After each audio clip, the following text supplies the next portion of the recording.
Halo Sobat Film Instan, kali ini kita membahas film Bilibin bergenre thriller yang kalian tunggu-tunggu. Di mana film ini juga menceritakan seorang penegak hukum yang diadap jika digambarkan di dunia nyata tak jauh beda dengan penegak hukum yang ada di negara Wakanda. Selain itu, film terbaru yang disutradarai oleh Yam Laranas ini dapat membuat kalian tekan dan pastinya sagene. Gak usah banyak omon-omon, langsung gas kita putar filmnya.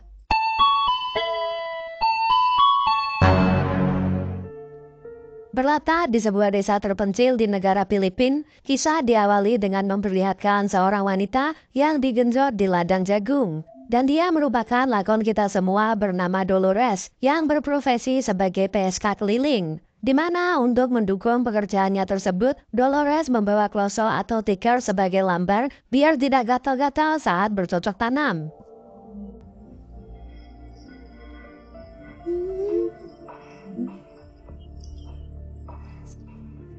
Untuk melancarkan pekerjaannya, Dolores tidak bekerja sendirian, melainkan ada yang memanajemeninya atau ada germonya, dan menariknya germo tersebut merupakan ayah kandung dari Dolores itu sendiri. Setelah melayani klien yang kedua, Dolores dan sang ayah pun menuju ke tempat berikutnya untuk melayani klien lain yang sudah menunggu. Namun dikarenakan yang menggenjotnya tadi memiliki badan yang sangat bau, karena habis ngambil jagung, Dolores pun memutuskan untuk gosok gigi serta sipinan dulu di sungai. Singkat cerita, Dolores dan sang ayah pun tiba di rumah, di mana mereka tidak tinggal berdua saja, melainkan ada si adik laki-laki bernama Isa dan si bungsu bernama Gloria. Isa sendiri merupakan seorang remaja yang masih duduk di bangku SMA. Isa yang seperti remaja pada umumnya, ia terlihat menanyakan kepada ayahnya, kapan aku bisa memiliki smartphone buba seperti teman-teman saya? Sang ayah pun menjawab, bisa setelah kamu nanti memiliki pekerjaan dan menghasilkan uang sendiri. Mendengar jawaban sang ayah, Isa pun mengatakan jika ia ingin bekerja saja agar bisa membantunya akan membeli ponsel buba secepatnya. Namun sang ayah menegaskan, jika sekolah itu penting, paling tidak kamu harus lulus SMA terlebih dahulu. Isa yang nganggal pun ingin diajari cara mencukur agar bisa seperti ayahnya dan Dolores. Sampai sini bisa disimpulkan Isa tidak mengetahui jika ayahnya berprofesi sebagai germo dan Dolores kakaknya merupakan seorang PSK keliling. Gagal meminta smartphone buba pada ayahnya, Isa pun menggerangnya kepada Dolores untuk meminjam uang. Bahkan ia sampai nungguni Dolores yang sedang mandi sambil menggosok gunung kembarnya. Setelah mandi, sang ayah pun memberi tahu Dolores kalau mendapatkan klien baru, seorang juragan pupuk. Tahu akan dibayar mahal, mereka berdua pun langsung gas menuju tempat si juragan pupuk. Sesampainya di sana, sang ayah pun menunggu di luar sambil minum whisky. Sementara Dolores bersama juragan pupuk melakukan cocok tanam. Tetapi karena si juragan merasa berkuasa karena memiliki uang, ia pun tidak mematuhi kesepakatan atau tidak sesuai SOP yang tidak mau menggunakan pengaman. Dikarenakan keluar dari kesepakatan, Dolores pun berteriak memanggil ayahnya. Sang ayah langsung masuk dan menyuruh juragan pupuk menghentikannya sekarang juga. Namun karena ayah Dolores sudah tua, sudah renggoyo-renggoyo, ia pun harus tumbang dan meninggal saat itu juga. Saat masih dalam suasana berduka dan hendak makan bersama, tiba-tiba telepon ayahnya ada yang mengepel. Setelah diangkat, rupanya itu pelanggan yang ingin membookingnya. Dikarenakan ayahnya sudah mati, Dolores akan menjalani pekerjaan tersebut sendirian. Namun saat hendak pergi, tiba-tiba Isa menghampiri Dolores, mengatakan jika dia sudah tahu profesi Dolores. Dia juga mengatakan sangat berbahaya jauh diapem sendirian. Dengan adanya aku, paling tidak mereka tidak akan melakukan hal-hal yang tidak diinginkan. Singkat cerita, mereka pun tiba di tempat ketemuan dan menyuruh Isa untuk jauh-jauh darinya, tapi jangan terlalu jauh. Dolores juga berpesan kepada adiknya tidak boleh mengintip. Sambil menunggu kakaknya bercocok tanam, Isa pun membaca daftar klien yang ada di catatan ayahnya. Rupanya mereka tidak menggunakan nama asli melainkan nama samaran. Malam harinya Dolores mendapat panggilan dari seorang pelanggan baru lagi. Tetapi ia memesan bukan untuknya sendiri, melainkan untuk anak sematawayangnya yang bernama Jovi.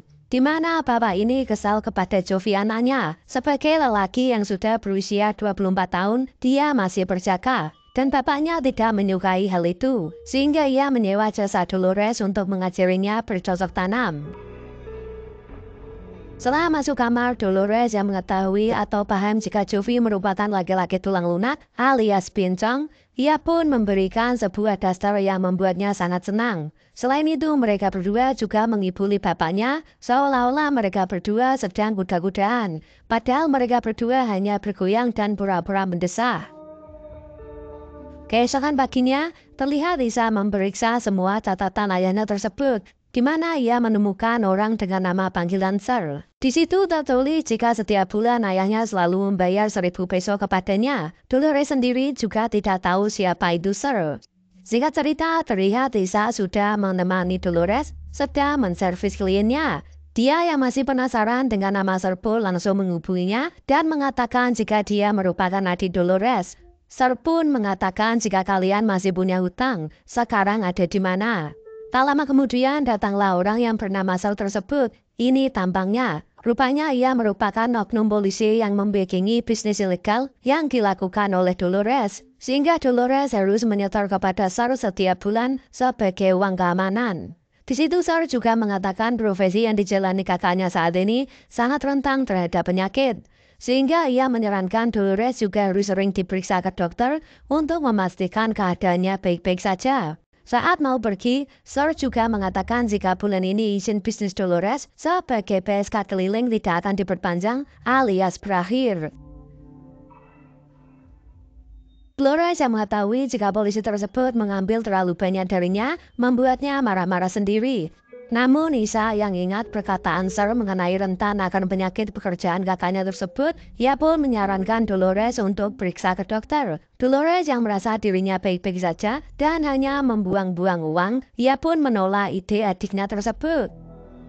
2 bulan kemudian, kita akan diperlihatkan Lisa sedang menggedabah seorang laki-laki yang sepertinya dilakukan dengan sangat terpaksa karena dia sampai muntah-muntah. Setelah itu kita akan melihat Dolores memakai pakaian rapi, yang ternyata dia kini menjadi germo, sedangkan Lisa adiknya sekarang menjadi PSK keliling, melayani pria maupun wanita. Entah apa yang terjadi sehingga mereka bertukar profesi. Saat hendak pulang, Dolores dan Lisa bertemu dengan Sir. Ia pun mengatakan sepertinya kalau Dolores sudah punya pekerjaan yang lebih baik, sehingga bisa disimpulkan jika bisnis ilegal ini mereka jalankan tanpa sepengetahuan Sir.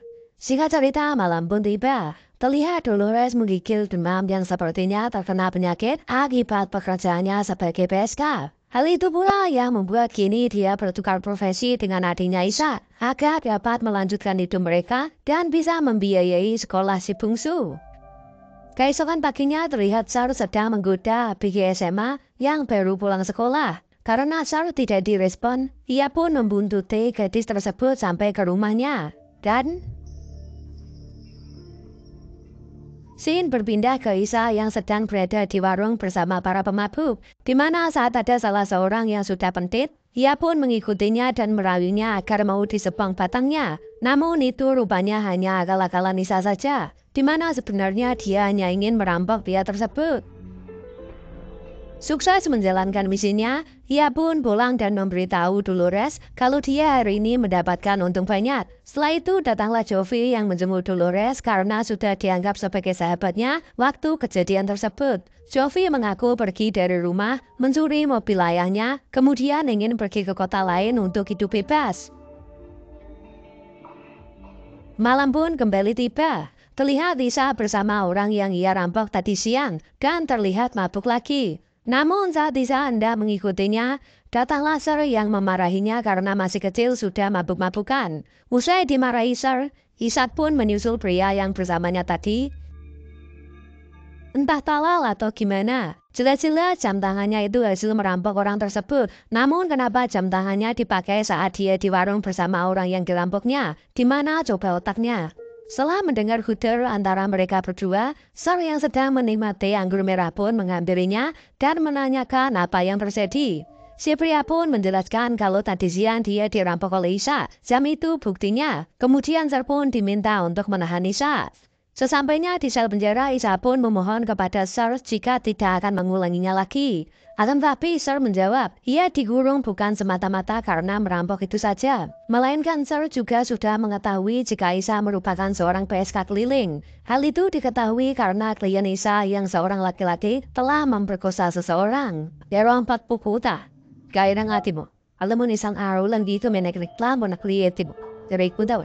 Beberapa hari kemudian Dolores pun mencari Sayang karena tak kunjung pulang. Saat dia bertanya kepada si pemilik warung, si ibu warung juga tidak tahu di mana Isa. Namun di sana beredar isu jika Isa seorang gay, dan lingkungan tersebut sangat membenci gay. Bagaimana si Isa? Mengatakan senang-senang. Beralih ke sel penjara, kita akan diperlihatkan seorang gadis muda yang lusuh dan tak terurus.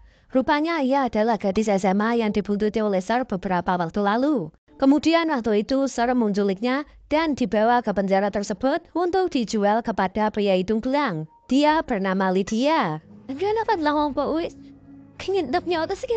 Tak lama kemudian Sir pun datang menemui Isa. Ia mengatakan jika kakaknya Dolores telah datang menebusnya. Akan tetapi...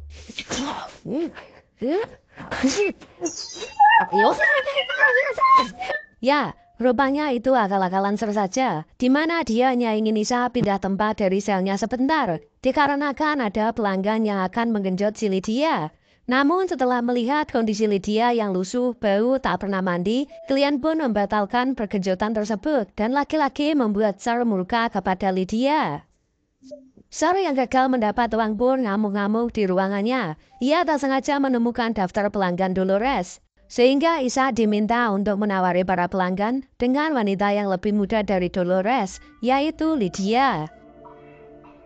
Tak lama kemudian datanglah pelanggan yang dihubungi oleh Isa. Namun saat hendak mengenjot Lydia, dimulai dengan disuruh menyepong dahulu, Lydia pun menggigit Johnny si pelanggan sampai mengerang kesakitan. Ia yang meminta uangnya kembali malah dikaploki sama Sir. Pusing dengan kelakuan Lydia yang membuatnya tidak mendapatkan cuan, Isa pun berkata kepada Sir, jika Lydia itu belum berpengalaman, dia belum tahu caranya melakukan esek-esek, bahkan dia lusuh, bau, tak pernah mandi, mana ada laki-laki yang mau menggenjotnya. Isa menyarankan dia perlu bimbingan, dan orang yang tepat menjadi guru mantap-mantapnya tiada lain ialah Dolores yang merupakan mania kelas kakap. Sir pun setuju dengan ide Isa tersebut, kemudian memanggil Dolores untuk datang ke penjara ini. Singkat cerita, Dolores pun tiba di sel penjara dan membersihkan Lydia. Namun setelah usai melakukan tugasnya dan belum sempat mendandaninya, Sir pun memasukkan Dolores ke dalam sel, tapi membiarkan Lydia di luar. Rupanya setelah dibersihkan, si Sir nafsu dengan kecantikan Lydia, lantas menggenjotnya saat itu juga. Dolores serta Isa yang menyaksikan hal tersebut pun tak tega melihat gadis muda digenjot begitu keras oleh om-om.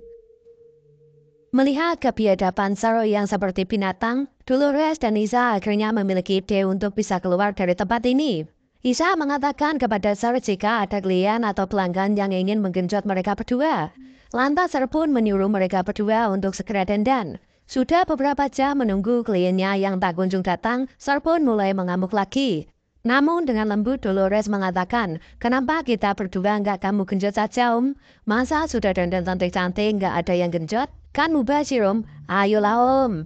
Tak kuasa menahan rayuan Dolores, Sir pun akhirnya mau melakukannya. Tapi saat dia sibuk mengajak Lydia untuk bergabung, tiba-tiba... Setelah berhasil menghabisi Sir, mereka bertiga pun pulang ke rumah, mengemasi barang-barangnya, dan sesempat mungkin pergi dari desa ini, sebelum polisi datang menangkapnya. Namun saat mau kabur, ada sebuah mobil yang sudah berada tepat di depan rumahnya. Dan... Hello! Ya, rupanya itu Jovi yang dihubungi oleh Dolores untuk menjemputnya. Dan mereka berlima pun pergi dari desa tersebut, pindah ke kota lain untuk memulai hidup baru. Singkat cerita, tibalah mereka di kota lain. Di situ Lydia juga memutuskan tidak mau pulang atau tetap ingin bersama mereka. Sehingga mereka tinggal bareng bersama dan hidup bahagia. Film pun ditutup dengan keempatnya menjadi seorang PSK dengan tarif yang berbeda. Dimulai dari Dolores yang dijual 1.500 peso atau sekitar Rp420.000, Isa bertarif 2.500 peso atau sekitar Rp700.000, Sementara Jovi bertarif 300 peso atau sekitar 800 ribu rupiah. Dan yang terakhir Lydia ditarif 4.000 peso atau sekitar 1,1 juta per jam. Ending yang sangat membagongkan. Pelajaran yang bisa diambil dari film ini, sesulit apapun keadaan ekonomimu, jangan sampai menjual diri.